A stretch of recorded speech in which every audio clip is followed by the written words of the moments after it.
Assalamualaikum. Kami dari Kumpulan 5, subjek Falsafah Ilmu, akan membentangkan tajuk artikel iaitu Pendapatan Epistemologi Ilmu Ekonomi Islam dan Fiqh Muamalat. Saya akan membentangkan tentang perbezaan ilmu ekonomi dan fiqh muamalat dari aspek aksiologi. Okey, dalam kajian yang kami buat berdasarkan artikel yang kami rujuk, menunjukkan bahawa aspek aksiologi ilmu ekonomi adalah bertentangan dengan aspek aksiologi fiqh muamalat. Kerana sesuatu yang sah berlaku dalam transaksi perniagaan belum tentu sah dalam pandangan fiqh muamalat. Okey, sebagai contoh, modul transaksi kewangan melalui perantaraan internet tanpa memperlihatkan barang yang dijadikan objek maupun tanpa kehadiran penjual dan pembeli dianggap sah dalam ilmu ekonomi bagi kedua-dua belah pihak, iaitu mereka bersama-sama menyetujui. Tapi fiqh muamalat dengan teori yang tertentu belum tentu dapat menerima transaksi tersebut. Okay. Selain itu, terdapat dua kemusykilan dalam transaksi jenis ini. Pertama, tidak dapat memperlihatkan barang yang dijual beli dalam kedua-duanya tidak ada akad jual beli dan yang wajib diucapkan secara jelas oleh kedua-dua pihak. Okey, bahagian saya, perbezaan antara disiplin ekonomi dan fiqh muamalat yang mengiatkan keduanya ke dalam satu disiplin ilmu. Perbezaan yang pertama ialah terjadinya takrif semula ilmu ekonomi di mana subjeknya adalah ilmu ekonomi akan meningkat dengan bahan fiqh muamalat atau akan berkurang dengan sekatan bahan tertentu yang dianggap tidak relevan dengan syariah. Seterusnya, perbezaan yang kedua adalah penarifan semula mengenai fiqh muamalat, di mana bahasanya ditambah dengan analisis undang-undang pelbagai konsep ekonomi moden seperti nilai wang masa, instrumen pasaran modal atau urus niaga di pasaran pertukaran asing. Kecenderungan ini akan mempengaruhi produk aplikasi dari dua sains yang disebabkan di atas. Sekiranya ekonomi ditarifkan semula, maka produknya juga akan ditarifkan semula. Mengikut perbezaan yang pertama sebagai contoh, produk mikroekonomi seperti regresi permintaan untuk komoditi akan ditarifkan dengan mengeluarkan indeks item yang tidak sama dengan syariah. Untuk isi yang terakhir ialah penyatuan ilmu syariah dan ilmu sosial. Okey, penyatuan pengetahuan syariah dengan sains sosial adalah wacana yang mencukupi menarik minat ahli falsafah Muslim. Okey, kepercayaan yang kuat dalam area positivisme membuat perbandingan sebagai satu-satunya sumber pengetahuan yang menyebabkan pengguna jatuh ke lembah ateisme. Kekosongan rohani berlaku kerana ketidakpercayaan mereka menuju ke alam metafizik. Sebenarnya sejak awal lagi telah Islam meletakkan metafizik sebagai asas dalam segala-galanya, termasuklah dalam bidang sains. Itu sebabnya falsafah Islam wahyu digunakan sebagai sumber pengetahuan terlebih dahulu sebelum sumber pengetahuan yang lain. Perbezaan konsep ilmu ekonomi antara ilmu ekonomi Islam dan juga ilmu ekonomi konvensional. Ianya sesuatu yang sangat berbeza. Melalui definisinya turut berbeza, iaitu sistem ekonomi Islam adalah sesuatu yang berlandaskan syariat dan mempunyai doktrin yang tersendiri berdasarkan Al-Quran dan juga hadis. Manakala konvensional tidak mempunyai peraturan dan juga hanya mementingkan keuntungan.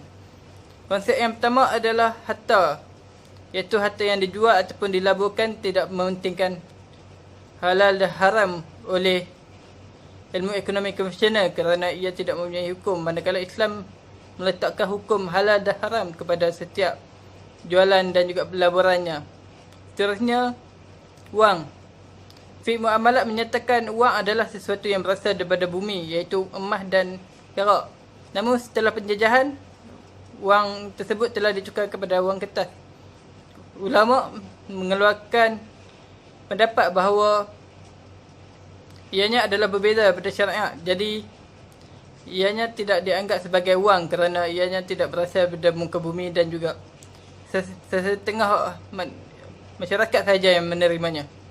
Konsep ketiga adalah konsep bunga dan riba. Bunga dan riba ini difatwakan oleh ulama adalah haram kerana ia dapat menindaskan masyarakat yang menggunakannya. Namun ekonomi konvensional tidak mempedulikannya kerana ianya dapat mendatangkan keuntungan terhadapnya. Seterusnya adalah konsep nilai masa wang. Teori pengurusan kewangan akan dibina berdasarkan konsep dan bukannya wang yang dianggap dapat memberikan nilai yang lebih besar di masa hadapan. Namun tiada penjelasan dan fiqh muamalat yang walaupun pendapatan mengenai jual beli yang ditangguhkan by mu'ajjal merangkumi banyak perbualan. Seterusnya modal. Modal adalah semua perkara baik fizikal ataupun abstrak. Namun dalam fiqh muamalat klasik ia menyatakan modal terbatas pada objek fizikal sahaja. Wang boleh bertindak sebagai media pertukaran, namun jika hendak dijadikan modal, ia perlulah ditukarkan kepada bentuk fizikal. Akhir sekali adalah institusi ekonomi. Ianya fiqh muamalat membantah mukallaf secara individu. Ini akan memberikan kesan kepada analisis pemilikan dan hubungan pemilikan. Namun, ekonomi Islam yang meletakkan semua masalahnya dengan fiqh muamalat dan meletakkan setiap objek kepada mukallaf individu. Oleh itu, dia akan memberikan gambaran mengenai analisis pemilikan dan hubungannya dengan pemilikan institusi.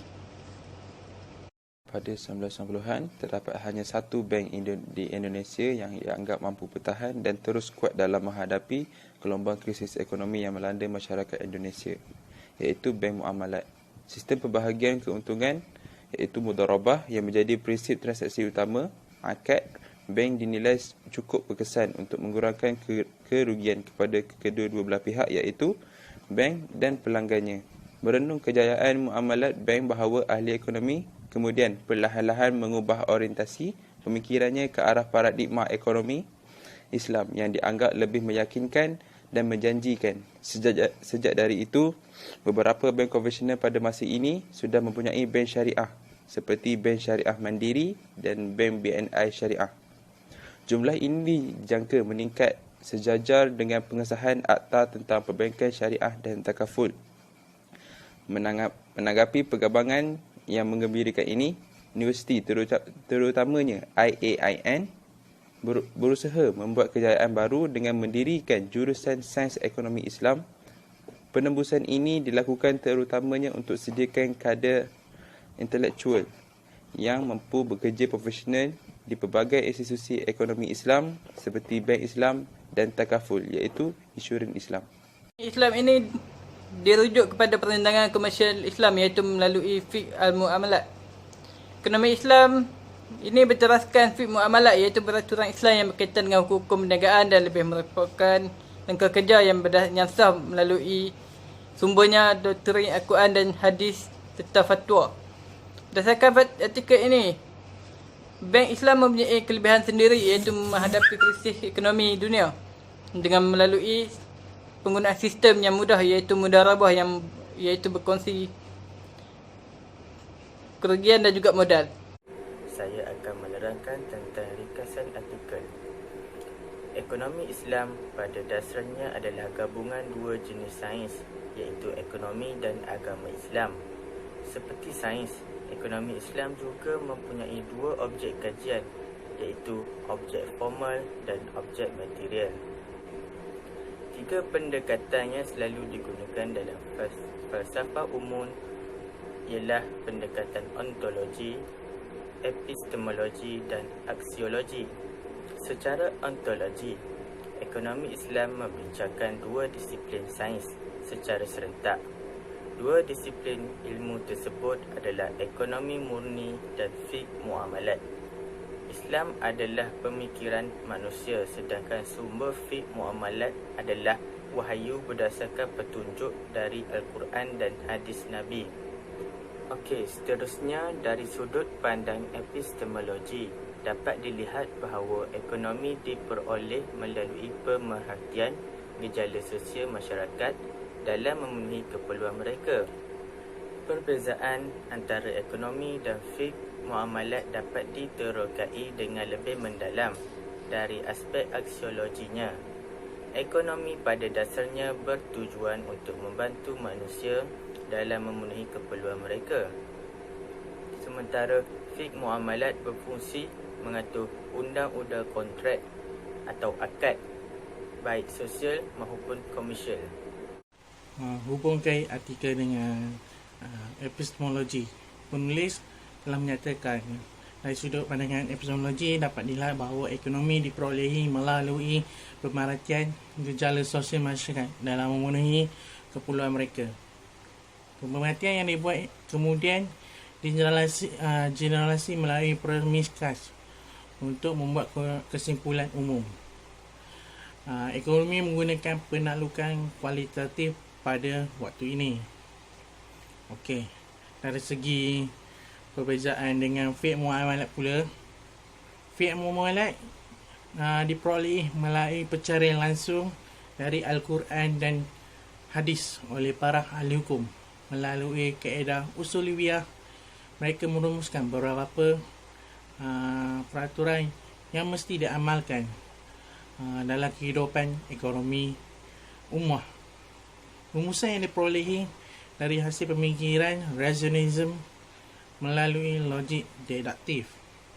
Premis utama yang dinyatakan dalam wahyu tersebut dihuraikan lebih lanjut melalui premis kecil untuk mendapatkan kesimpulan yang baik dan betul. Oleh itu, fiqh muamalat menggunakan penaklukan kualitatif.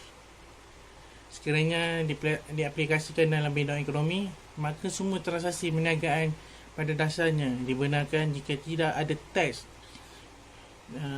yang melarangnya. Larangan mempraktikkan kepentingan dan riba dalam perbaikan konvensional hanya disebabkan oleh adanya sejumlah teks yang melarangnya. Seterusnya adalah pendekatan ontologi, digunakan sebagai rujukan untuk menentukan hakikat ekonomi Islam. Secara ontologi, ekonomi Islam membincangkan dua disiplin sains secara serentak. Dua disiplin ilmu tersebut adalah ekonomi murni dan fiqh muamalat. Oleh itu, dalam operasinya, ekonomi Islam akan sentiasa bersumber dari dua disiplin ilmu ini. Ontologi yang disoal dalam artikel ini adalah bagaimana menggabungkan pemikiran ekonomi sekular dengan pemikiran suci yang terkandung dalam fiqh muamalat.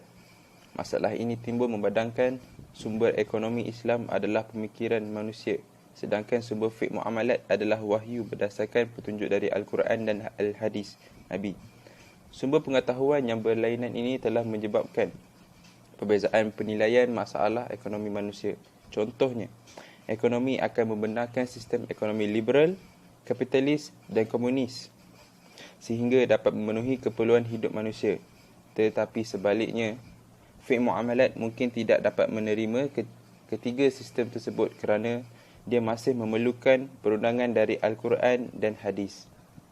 Seterusnya, saya akan menyambung pembincangan saya tentang hubung kait artikel dengan komponen falsafah. Saya akan bercerita tentang komponen falsafah aksiologi. Aksiologi yang dinyatakan dalam artikel adalah kegunaan ilmu ekonomi Islam menyelesaikan pelbagai persoalan yang dihadapi manusia dalam kehidupan seharian. Oleh itu, pembahas tentang ilmu ekonomi tersebut lebih cenderung memiliki fungsi yang sama bertujuan manusia untuk membantu manusia dalam memenuhi keperluan hidup melalui pelbagai cabang yang tersedia. Kesimpulannya, ilmu ekonomi Islam ini mampu berdiri dengan sendiri kerana ia mempunyai kekuatan tersendiri iaitu walaupun berlaku krisis ekonomi. Hal ini demikian kerana tindakan perlu diambil untuk memastikan graduan daripada bidang ilmu ekonomi mampu bersaing di pasaran kerja. Graduan ini mampu mewujudkan ekonomi negara yang baik dan stabil. Seterusnya, ilmu ekonomi ini mempunyai sistem perkara yang amat baik dan penting dalam pembangunan sebuah negara. Oleh itu amat digalakkan untuk penggunaan graduan ini dalam membangunkan negara yang masih baru dan juga mengelakkan berlakunya kerugian ketika berlakunya krisis ekonomi.